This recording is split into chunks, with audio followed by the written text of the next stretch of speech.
Welcome to the second hour of news and views on Salaamedia, and we'd like to remind you that this hour of news and views is sponsored by African Muslims Agency.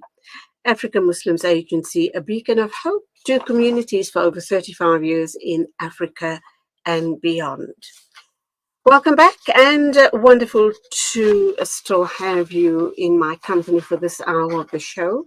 And of course, it is Women's Month. We are accolading change makers within our community. And boy, do we have amazing women within our community. One of those women is none other than my dear colleague here at Salaamedia, and that's you, Mariam Makwanda. You are a producer. And of course, we salute you this month, the month of the woman. Women change makers and women who truly make a difference in not only the lives of their families and their immediate communities, but we do know about the circle getting bigger.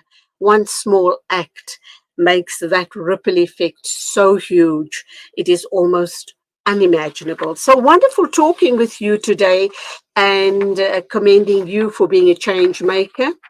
And just to hear what you have lined up for us for this coming week. Assalamu alaikum to you. Welcome to the show, Mariam Makwanda. Wa alaikum assalam wa rahmatullahi wa barakatuh to you and to Julie, and assalamu alaikum to the listeners. Alhamdulillah, we are done with week one of the women's special broadcast where we featured Abu Fatima Kwale Mukaba. What a wonderful start to this whole week, the whole month rather, of showcasing women and the things that women do and the greatness that lies within us as women. This week, we will be moving on to our next guest presenter, who is none other than Zaheerah Bham Ismail. She is no stranger to the media and to Salaamedia as well. And Zaheerah, being a humanitarian, she will be focusing on abuse. As a Muslim community, we come across abuse, so many cases that she deals with. And unfortunately, these cases go undealt with. They are swept under the carpet. Muslim women lack support. Muslim women have no one to go to speak to. Islam speaks about taking care of women. In fact, it is one of the things that the Prophet, peace be upon him, stressed on during his last sermon, and he said, take care of women. But we don't see that happening. Husbands don't take care of their wives. Brothers don't look after brothers and sisters. Fathers don't do it as well. Grandfathers, where are the people in our community to help look after the women? And not just women, but also men that need support. We understand that it's not just a one-way street, but it's a two-way street. Domestic abuse and violence does not only affect women, but it affects men and children as well. And we are also going to be looking at that aspect because, we cannot be biased and do things one-sided just because it's Women's Month. We have to highlight that there are women out there who are perpetrators of abuse. And with Zaheerah, who will be kicking off this morning at 11, Zaheerah will be tackling support for perpetrators and how to move forward in a relationship with an abuser. Things like that we need to navigate, because it's easy to tell someone who is in an abusive relationship to just leave, but when you're not in that situation, speaking is easy. Mariam, you touched on something very, very important, and I often boast about the intelligence within our community. We have so many resources at our fingertips. We have so much of intelligence right across the country as far as we as Muslims are concerned.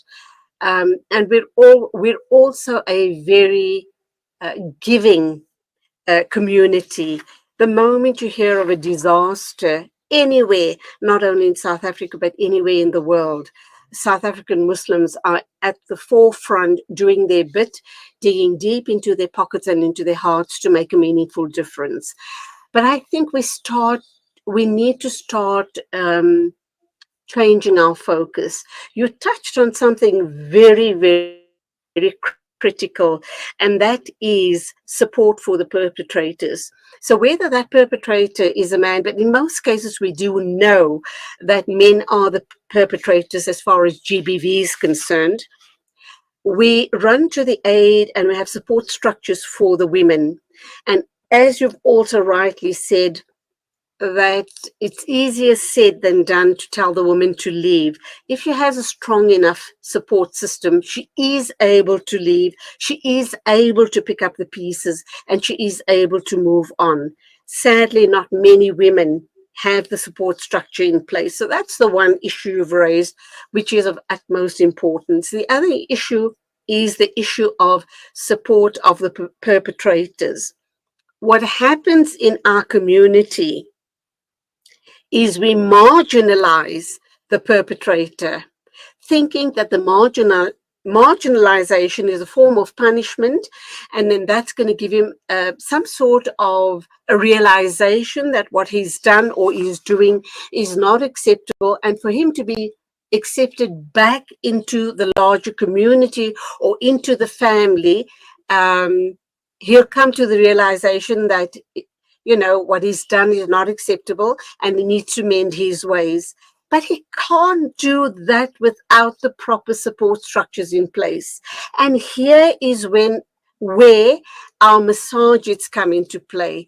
These are the type of support structures that needs to be spoken about at the massages, brother upon brother, father upon son, community leaders, community elders, people that have been in that space, a perpetrator that has rehabilitated himself can hold the hand of another brother who just doesn't know how to be socially acceptable, how to deal with these issues.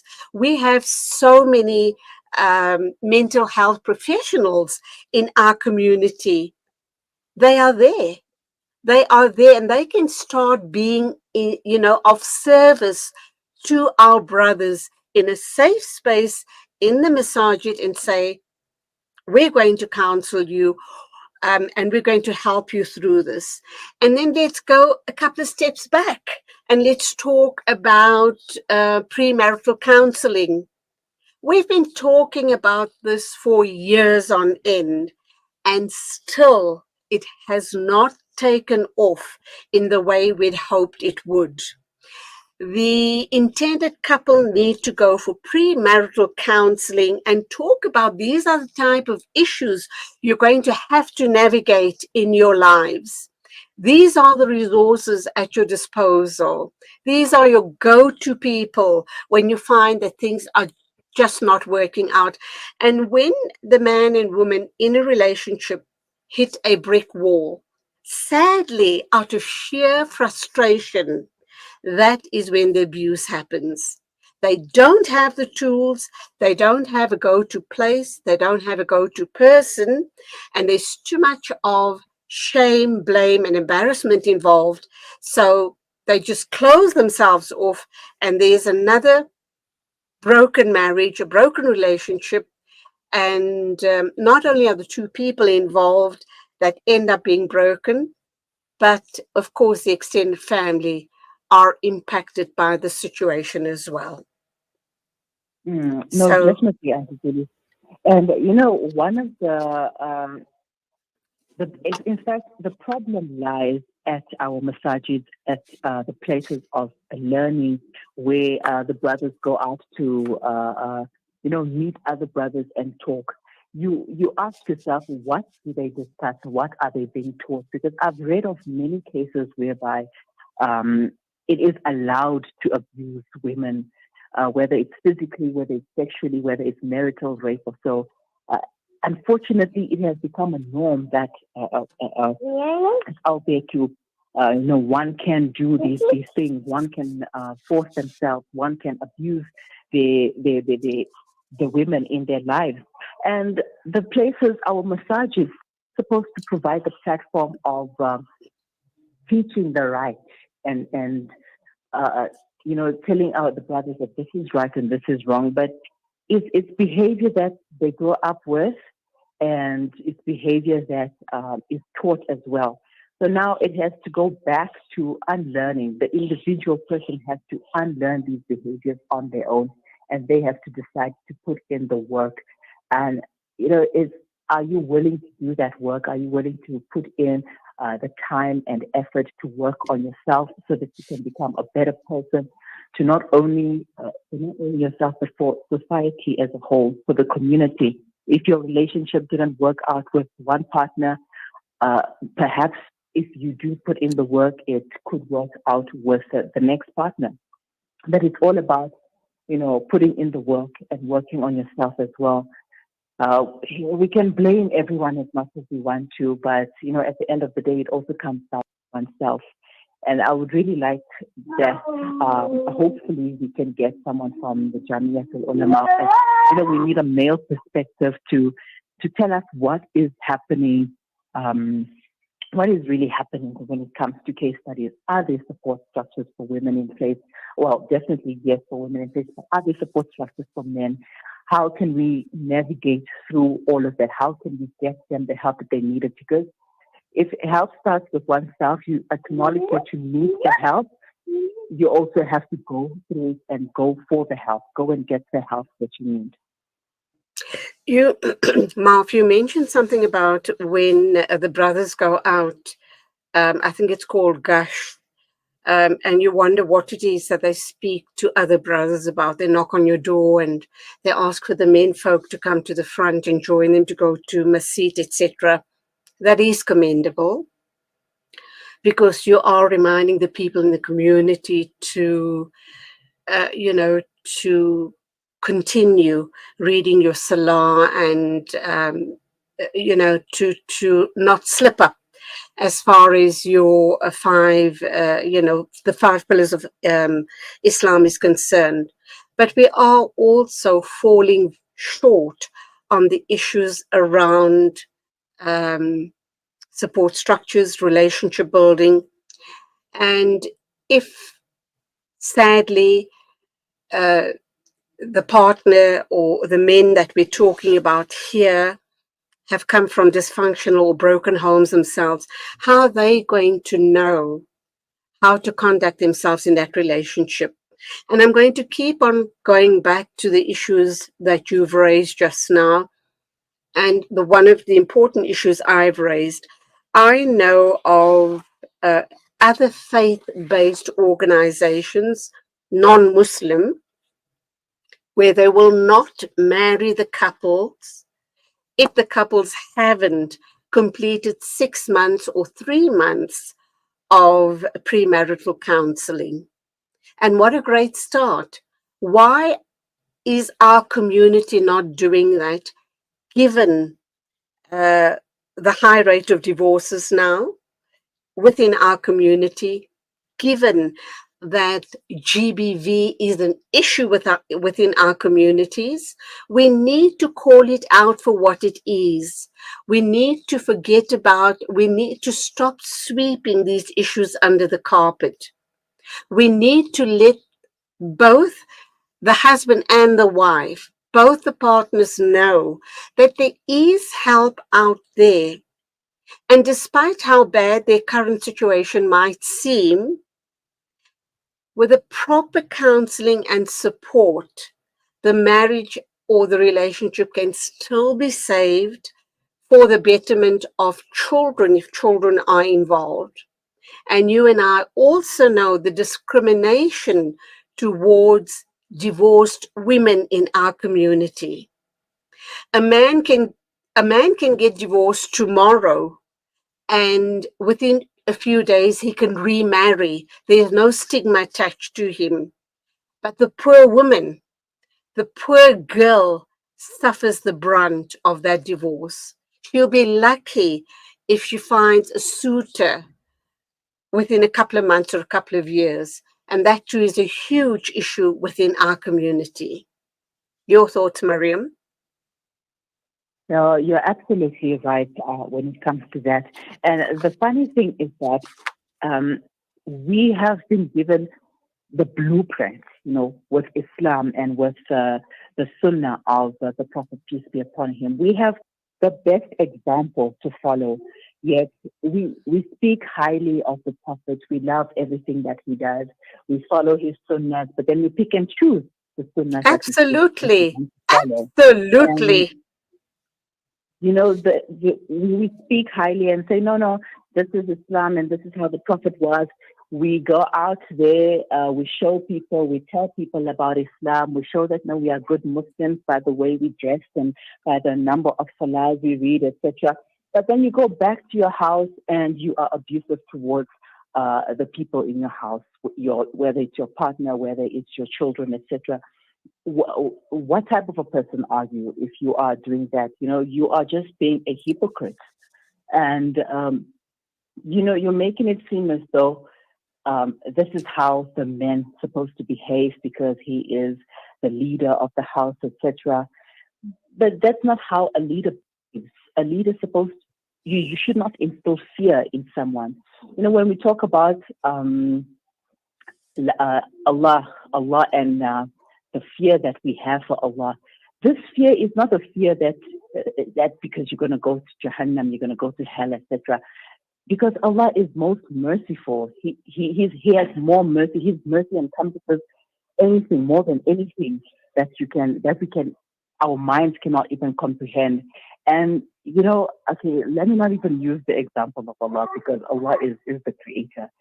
But this person goes out there and he instilled fear into the hearts of people in his home.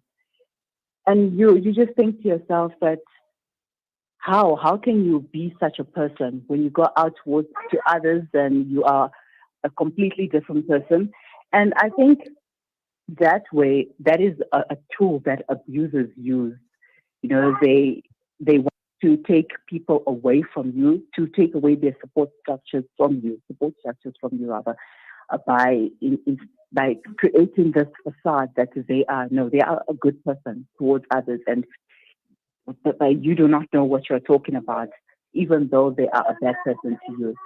But we will also be discussing trauma bonds, because sometimes even though you have worked through the issues, you have gone through the counseling, trauma does come back, after some years. You do become triggered by what happened, what transpired, etc. So we will be discussing trauma bonds as well with Auntie Zaheerah Nawab from the Islamic Care Line, and Nazreen Junat will be taking us through the support structures that are available, inshallah. Okay, so you've got a lineup of amazing women. And as we were speaking about abuse, GBV issues, we also talked about perhaps the Jamiat needs to be more involved. We do know that Islamic Care Line is doing amazing work, but it's just not enough. Just not enough to reach the community. I think part of the issue as well is us, you and I, as community members. We're too embarrassed, we're too ashamed. If something goes wrong in our homes, we want to keep it a secret because we believe we're going to be judged. And sadly, we perpetuate that very bad behavior by our sons, our daughters, our husbands, our fathers, our brothers. So by keeping mum about it, we need to call it out. And so if we're going to be judged, so what? Exactly. We need the help. We need to call out for the help. And I guess if we say, I'm having this issue, I'm having this problem, I need this help, or this family needs the help, things will start turning around. So I think the key takeaways with this discussion between you and I, which was not supposed to have been such a deep discussion, but I think important nonetheless. The key takeaways is we need to move away from shame and blame. We need to call out a situation for what it is. We need the masajids and even the madaris at a tender age to start teaching our children about mutual respect, about as you grow up, because behaviors are learned. So if we Yes. don't start teaching them from a very early age, you know, if that's a Mm-hmm. difficult child that you're dealing with, and if you don't know how to deal with a child, then get professional intervention so that the child doesn't grow up to be a monster. And Mm. our definitely the ulama, the Jamiat needs to be more involved. We need to have more meaningful and deeper discussions, and we need to have structures in place where these discussions happen. And we really need to get our men folk to realize that to be kind, to be respectful, and to be a good husband, a good father, and a good brother is also an ibadah. It is an Mm-hmm. ibadah to be a good human being. Mm-hmm. Mariam. No, definitely, definitely, Auntie Julie. I love what you just said. That being a good human is an ibadah, and it's an amana for those around you. And the poor examples that we follow, that our brothers, our maybe even fathers and husbands follow from the likes of Andrew Tate.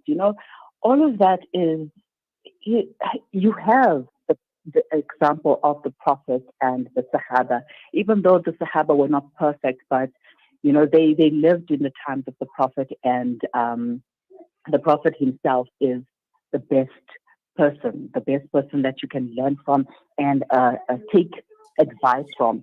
So leave the entertainment and focus on being the best Muslim that you can be by also, um, you know, uh, uh, uh, doing that ibadah that you're supposed to do. And I hope that the people will come on board, the Jamiyat and everybody else, all the stakeholders, everyone that we need will come on board. And it must not just be a talk shop. There must be action. So this is the can of worms that we are opening this week, and there will be more such discussions as well. And it's not only about abuse, but custody battles as well. We will be tackling that topic on Wednesday, inshallah, as a panel discussion. And yes, it's going to be an interesting week. Yes, definitely. Topics that need to be discussed will be discussed, inshallah. And like you said, let it not just stop there. Let it just not be a situation of talking heads. We need action. We've been talking about these issues for far too long. It is now time for action. So, Mariam, we do look forward to all these amazing speakers. And as you are scheduling Suraya Nawab as well, I think it's time that she together, because she has got the Jamiat's ear, she works for them at Islamic Care Line. She is the senior consultant there, and I think we need to get her to get the ball rolling. Suraya Nawab and very many other such like-minded women. You can include me, and we can get the ball rolling. I think enough talking. I think we now need the action. We now need to support our brothers and our sisters. In the past, it used to be the focus was on the sisters only because they were Mm-hmm. the victims. But the perpetrators need as much help as well. And they need to realize they need to end that cycle of violence in their lives to be better human beings, better partners, inshallah. And let's make this a very strong community, inshallah. Mariam, always a pleasure Mm-hmm. talking with you. Thank you indeed for the amazing work behind the scenes. I look forward to listening to the interviews later on. So you keep well. Until the next time, as always, keep us in your du'as, and salaam alaikum to you. Wa alaikum assalam wa rahmatullahi wa barakatuh. That was Mariam Makwanda, a producer here at Salaamedia, talking to us about Women's Month this August, of course, on Salaamedia. And today we are going to be hearing from Zaheerah Bham Ismail. She's a media personality and a humanitarian. Coming up on the show, we are going to be Are we going to be watching a video? I believe a video is going to be playing out, and this is by Professor Emin Poljarevic. It has to do with the Swedish Quran burner finally facing charges in a court of law. And those charges obviously are the Islamophobic charges that we're talking about. So do stand by for that.